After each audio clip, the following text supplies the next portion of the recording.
திருவண்ணாமலை கோவிலின் பெயர் படிப்படியாக அருணாச்சலேஸ்வரர் கோவில் என்று மாற்றப்படுவதாக ஒருவர் பேசும் வீடியோ சமூக வலைதளங்களில் பரவி வருகிறது. இதனை பலரும் பகிர்ந்து வருகின்றனர்.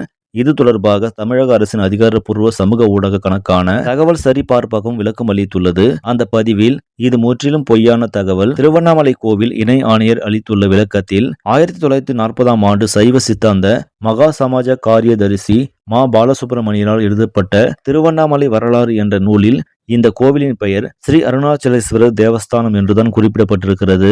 பல நூற்றாண்டுகளாகவே பக்தர்கள் அண்ணாமலையார் கோவில், அருணாச்சலேஸ்வரர் கோவில் ஆகிய பெயர்களில் அழைத்து வருகின்றனர். கோவிலின் பெயர் மாற்றப்படுவதாக பரப்பப்படும் தகவல் உண்மைக்கு புறம்பானது என்று கூறியுள்ளார். அப்படி இருக்கையில் தற்போது திருவண்ணாமலை அடுத்த ஆந்திராவாக மாறி வருவதாக அங்கு வசிக்கும் மக்கள் தெரிவித்து வருகின்றனர். கோவிலில் எங்கு பார்த்தாலும் தெலுங்கு மொழியில் எழுதப்பட்டிருக்கிறது. அது மட்டுமல்லாமல் கோவிலுக்கு வெளியேவும் தெலுங்கு மொழி ஆக்கிரமிப்பு அதிகரித்து வருகிறது. இதனையெல்லாம் கண்டுகொள்ளாமல் இருக்கிறது தமிழக அரசு என்று பலர் குற்றம் சாட்டி வருகின்றனர். இதற்கு தமிழக அரசு எந்த விதத்தில் பதில் சொல்ல போகிறது என்பதை பொறுத்திருந்தான் பார்க்க வேண்டும். சரி, நம்மளே இந்த செய்தி உங்களுக்கு பிடிச்சிருந்தா லைக் பண்ணுங்க, ஷேர் பண்ணுங்க, மறக்காம இந்த சேனலை சப்ஸ்கிரைப் பண்ணுங்க. நன்றி.